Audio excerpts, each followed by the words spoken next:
కాకినాడ జిల్లా సామర్లకోట మండలం వేట్లపాలెంలో భారీ పేలుడు సంభవించింది. బాణాసంచా తయారీ కేంద్రంలో పేలుడు జరగటంతో మంటలు ఎగిసిపడ్డాయి. ఈ ప్రమాదంలో 4 చనిపోయారు. మరికొంతమంది పరిస్థితి సీరియస్ గా ఉన్నట్లు తెలుస్తోంది. మంటల్లో పలువురు కార్మికులు చిక్కుకొని ఉన్నారు. ప్రమాదం జరిగిన సమయంలో 20 మంది కార్మికులు ఆ షాప్ లో పనిచేస్తున్నట్లుగా తెలుస్తోంది. బ్లాస్ట్ సమాచారం అందుకున్న వెంటనే ఫైర్ సిబ్బంది అక్కడికి చేరుకొని మంటల్ని అదుపు చేస్తున్నారు. మరోవైపు పోలీసులు అక్కడికి ఇమ్మీడియట్ గా చేరుకున్నారు.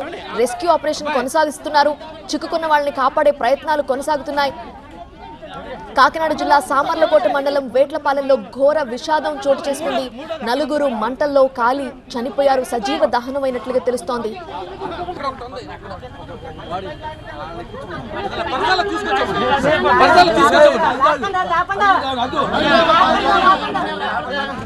ఇప్పటి వరకు 4 చనిపోయారని అనుకున్నాము. మృతుల సంఖ్య పెరిగే అవకాశం ఉందని అధికారులు చెప్పినట్టుగానే 7 చనిపోయినట్లుగా తెలుస్తోంది. ఈ ప్రమాదంలో 7 మరణించారని సమాచారం. మరికొంతమంది కార్మికులు అందులోనే చిక్కుకున్నారు. వాళ్ళని బయటికి తీసే ప్రయత్నాలు కొనసాగిస్తున్నారు.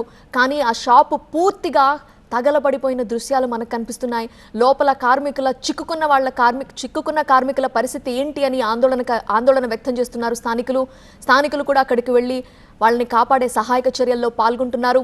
ఫైర్ సిబ్బంది ఇమ్మీడియట్గా చేరుకొని మంటల్ని అదుపు చేసే ప్రయత్నం కొనసాగిస్తున్నారు. కానీ మంటలు ఇంకా ఎగిసిపడుతున్న దృశ్యాలే మనకి కనిపిస్తున్నాయి. మరింత సమాచారం అందించడానికి మా ప్రతినిధి సత్య సిద్ధంగా ఉన్నారు. సత్య, స్పాట్లో పరిస్థితి ఏ విధంగా కనిపిస్తోంది? పూర్తిగా ఆ షాపు తగలబడిపోయిన దృశ్యాలే మనకు కనిపిస్తున్నాయి. లోపల చిక్కుకున్న కార్మికుల పరిస్థితి ఏంటి అని నిజంగా టెన్షన్ వ్యక్తమవుతోంది ప్రతి ఒక్కరిలో. మీరు ఆ స్పాట్లో దృశ్యాలు చూశారు కదా, ఏంటి పరిస్థితి? ఇంకా డెడ్ బాడీలను అయితే వెలికి తీస్తూ ఉన్నారు. అక్కడ మొత్తం బాణసంచా తయారీ కేంద్రం పూర్తిగా ఇంకా అక్కడ దగ్ధమవుతున్న దృశ్యాలు కూడా చూడొచ్చు. సాధారణ ఇక్కడ ఏదైతే కెనాల్ రోడ్డు స్థానికంగా ఉన్నటువంటి వేట్లపాలెం కెనాల్ రోడ్ లో సూర్యశ్రీ ఫైర్ వర్క్స్, అలాగే ఇక్కడ దీన్ని అడబాల అర్జున్ అనే నిర్వాహకుడు నిర్వహిస్తూ ఉన్నారు. అయితే ఆ టైంలోనే యజమాని కూడా ఇంటికి వెళ్ళినట్టుగా తెలుస్తోంది లంచ్ బ్రేక్ లో. ఆ సమయంలో ఇంకా వీళ్ళంతా కొంతమంది భోజనాలు చేసి మళ్ళీ పనులు మొదలు పెట్టిన తర్వాతే ఈ ఫైర్ లోపల ఉన్నటువంటి ఏదైతే కొంచెం పెద్ద మొత్తంలో చిన్న చిన్న బాంబులు తయారు చేస్తూ ఉంటారు. పెళ్లిళ్ళకి సంబంధించినటువంటి సీజన్, అలాగే ఈ సీజన్ లో జాతరలు, అమ్మవారి జాతరలు కూడా ఎక్కువ మొత్తంలో మొదలవుతుంటాయి. కాబట్టి ఆర్డర్స్ కూడా ఎక్కువగా రావడంతో అధిక మంది కార్మికులు పెట్టుకుని పనులు చేస్తున్నట్లుగా అయితే మనకు సమాచారం అందుతుంది. పూర్తిగా ఇదంతా ఇంకా అధికారికంగా ఈ సంబంధించినటువంటి అడబాల అర్జున్ ఎవరైతే యజమాని ఉన్నారో అతను చెప్పాల్సి ఉంది.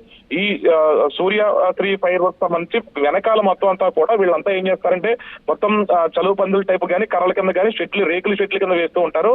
అందులో భాగంగానే వెనక వర్క్ చేస్తూ ఉంటారు. సాధారణంగా నీటి నిల్వల దగ్గర పెట్టుకుని చుట్టూరు చేలున్న చోట ఈ పనులు చేసుకుంటూ ఉంటారు. దీపావళికి సంబంధించినటువంటి సామాగ్రి కానవచ్చు, పెళ్లికి సంబంధించినటువంటి మందుగుండి సామాగ్రి తయారు చేస్తుంటారు. అందులో భాగంగానే ఇక్కడ వేట్లపాలెం సూర్యశ్రీ ఫైర్ వర్క్స్ లో కూడా పనులు జరుగుతున్న క్రమంలో ఒక ఉదికన పెద్ద శబ్దం రావడంతో ఏదైనా బ్లాస్ట్ జరిగిందా అన్న అనుమానంతో చుట్టుపక్కలంతా ప్రజలు పరిగెట్టుకొచ్చే లోపే ఇది క్రాకర్స్ జరిగినటువంటి ప్రాంతంగా గుర్తించి అప్పుడు స్థానికులకు సమాచారం ఇచ్చారు. ప్రస్తుతం ఇప్పటి వరకు అధికారికంగా 7 నుంచి 8 మంది మృత్యువాత పడినట్టుగా తెలుస్తుంది.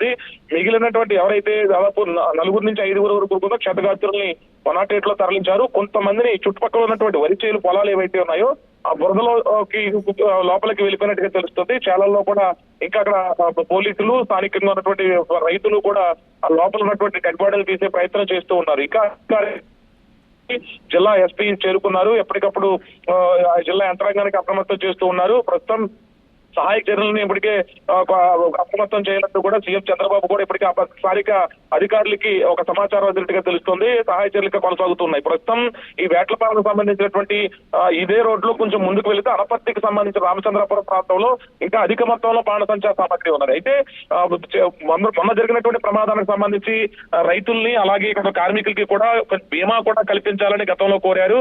అందులో అది ఇంకా అధికారికంగా ప్రకటించక ముందే మరో ప్రమాదం జరిగి ఇంతమంది మరొకసారి చనిపోవడంతో ఇక ఇదొక మరి విషాద ఘటన చెప్పుకోవాలి. కుటుంబ సభ్యులంతా కూడా చేరుకుంటున్నారు. పొద్దున్నే బయలుదేరినటువంటి కూతురు కానివచ్చు, ఇంట్లో బయలుదేరిన తన కొడుకు ఏమయ్యాడంటూ కూడా వాళ్ళంతా కూడా కన్నీటి పర్యంతం అవుతున్నారు. తమ కుటుంబ సభ్యుల కోసం వెతుకులాటగా అక్కడ మొత్తం కన్నీటి పర్యంతం విషాదకరమైనటువంటి వాతావరణం ఇక్కడ నెలకొంది. ప్రస్తుతం అయితే మాత్రం డెడ్ బాడీని వెతికి తీసి మిగతా ఎవరైతే గాయపడ్డ వాళ్ళందరినీ కూడా ఆసుపత్రికి తరలించారు. దాదాపుగా మొత్తం అంతా కూడా 80% పైపు చిలుకు మొత్తం బర్నింగ్ అయిపోవడంతో ఇప్పుడు గాయపడ్డ వారి పరిస్థితి కూడా చాలా విషమంగా ఉండడంతో కాకినాడ కొంతమందిని జీజీహెచ్ కి తరలించారు. 108 లో నిల్వ. సత్య, ఈ పొలాల మధ్యలో ఈ క్రాకర్ షాప్ ని ఏర్పాటు చేశారు. ఎంతకాలంగా వీళ్ళు రన్ చేస్తున్నారు? అనుమతులు, పర్మిషన్స్ అసలు ఏమీ లేకపోయినా ఎంత ధైర్యంగా అసలు షాప్ పెట్టగలిగారు? అంటే సాధారణంగా ఈ వీళ్ళంతా కూడా అనుమతులు తెచ్చుకుంటూ ఉంటారు. ఎవరైతే దీనికి సంబంధించినటువంటి అధికారికంగా ఫైర్ సేఫ్టీ అధికారులతో ఇక్కడ ఉన్నటువంటి వాళ్ళకి అర్జీ పెట్టుకుంటారు. అర్జీ పెట్టుకుని ఇన్ని నెలకు ఒకసారి వీళ్ళు రెన్యువల్ చేయించుకోవాల్సి ఉంటుంది. కొంతమంది రెన్యువల్ చేయించుకోకుండా ఉంటుంటారు. ఎందుకంటే లైసెన్సులు పెట్టుకొని కొంతమంది రిజిస్ట్రేషన్ ప్రకారం లైసెన్సులు పెట్టుకుని ఎంతమంది కార్మికులు పనిచేయాలి, ఎంత వేతనం ఇవ్వాలని చెప్పి రూల్ ఉన్నప్పటికీ కూడా చాలా మంది అనధికారికంగా ఎవరైతే ఖాళీగా ఉన్నారో వాళ్ళని తీసుకొచ్చేయడము, కార్మికులుగా ఇక్కడ పని చేయించుకోవడము. అంటే కొంతమంది పని వచ్చినా రాకపోయినా ఇది చాలా చాకచక్యంగా వ్యవహరించి పని చేయాల్సి ఉంటుంది. ఆ బాంబులు చుట్టేటప్పుడు కానివచ్చు, క్రాకర్స్ తయారు చేసేటప్పుడు కానివచ్చు, సూర్యకారము నల్ల మందు కలిపి వీళ్ళు పటాసులు తయారు చేసే విధానంలో పొలికాసు చుట్టే క్రమంలో మధ్యలో చిన్న చిన్న చిప్స్ రాళ్లు పెడుతూ ఉంటారు. ఒకవేళ రాపిడికి గురైనప్పటికీ లేదా ఎవరైనా అక్కడ స్మోక్ చేసినా చిన్న ప్రమాదం జరిగినప్పటికీ కూడా ఒక్కసారిగా మొత్తం అక్కడ ఉన్నటువంటి ఫైర్ షాపులన్నీ కూడా దగ్ధమైపోయేటువంటి ఘటనలు కూడా చూసాం. అందులో భాగంగానే ఇక్కడ పనిచేసే కార్మికులకు కూడా చాలా మందికి ట్రైనింగ్ దయచేసి లైన్ లో ఉండండి. మనకి అప్డేటెడ్ ఇన్ఫర్మేషన్ మనకి అందుతోంది. 18 మంది చనిపోయారు ఈ ప్రమాదంలో అని సమాచారం అందుతోంది. Breaking news. ఇప్పటి వరకు 7 నుంచి 8 మంది చనిపోయి ఉంటారని సమాచారం అందింది. కానీ బిగ్ బ్రేకింగ్ న్యూస్ ఇది. స్పాట్ లో 20 మంది కార్మికులు ఉన్నారన్నారు. కానీ ఇప్పుడు 18 మంది మృతి చెందారు ఈ పేలుడు ఘటనలో అని సమాచారం అందుతోంది. కాకినాడ జిల్లా సామర్లకోట మండలం వేట్లపాలెంలో జరిగిన ఘోర విషాదం ఇది. 18 మంది కార్మికులు ఈ ప్రమాదంలో చనిపోయారు. ప్రమాదం జరిగిన సమయంలో 20 మంది కార్మికులు ఉన్నారని సమాచారం. అయితే ఇప్పుడు 18 మంది ప్రాణాలు కోల్పోయారు. చాలా మంది సజీవ దహనమయ్యారు. పేలుడు ధాటికి ఎగిరిపడిన వాళ్ళు కొంతమంది శరీర భాగాలు, మృతదేహాలు చెల్లాచెదురుగా పడిపోయిన దృశ్యాలు కనిపించాయి. చాలా హృదయ విదారకమైన దృశ్యాలు అక్కడి నుంచి మనకి అందుతూ ఉన్నాయి. 18 మంది ఈ ఘటనలో ప్రాణాలు కోల్పోయినట్లుగా లేటెస్ట్ ఇన్ఫర్మేషన్ మనకు అందుతోంది. మృతుల సంఖ్య మొదట 4 అనుకున్నారు. బతికితే బాగుండని చాలా మంది కోరుకున్నారు. ఆ కార్మికుల యొక్క తల్లిదండ్రులు, కుటుంబ సభ్యులు కన్నీరు పెడుతూ అక్కడికి వెళ్లిన దృశ్యాలు మనకి కనిపించాయి. కానీ ఈ ఘటనలో 18 మంది ప్రాణాలు విడిచారు.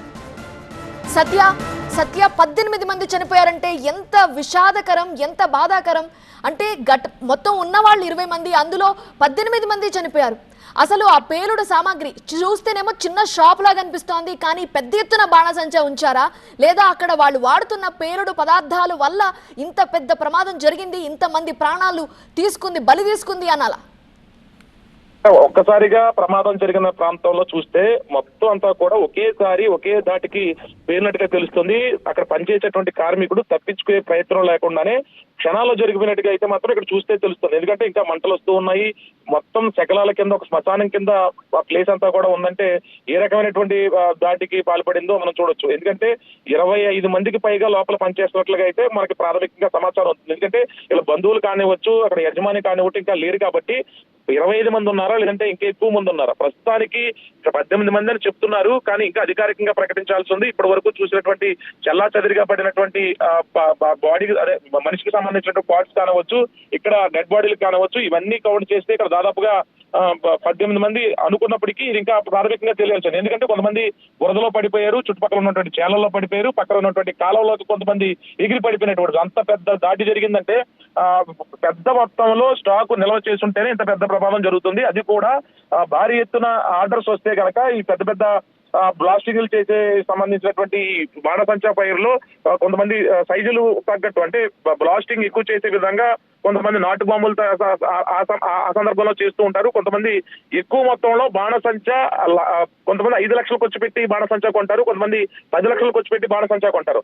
అందులో భాగంగానే పెద్ద ఆర్డర్ వస్తే గానీ ఇంత పెద్ద మొత్తంలో మనుషులను పెట్టుకుని, కార్మికులు పెట్టుకుని చేసేటువంటి దాఖలాలు ఉండవు. కానీ ఇంత పెద్ద మొత్తంలో 25 మంది నుంచి 30 మందిని ఈ అన్ సీజన్ లో పెట్టుకున్నారంటే ఖచ్చితంగా వీళ్ళకి పెద్ద ఆర్డర్స్ ఉంటాయనేది మాత్రం స్థానికులు చెప్తున్నారు. పెళ్లిళ్ళ సీజన్ ఇప్పుడే మొదలైంది, ఇంకా నెల కూడా 2-3 వారాలు కూడా కాలేదు.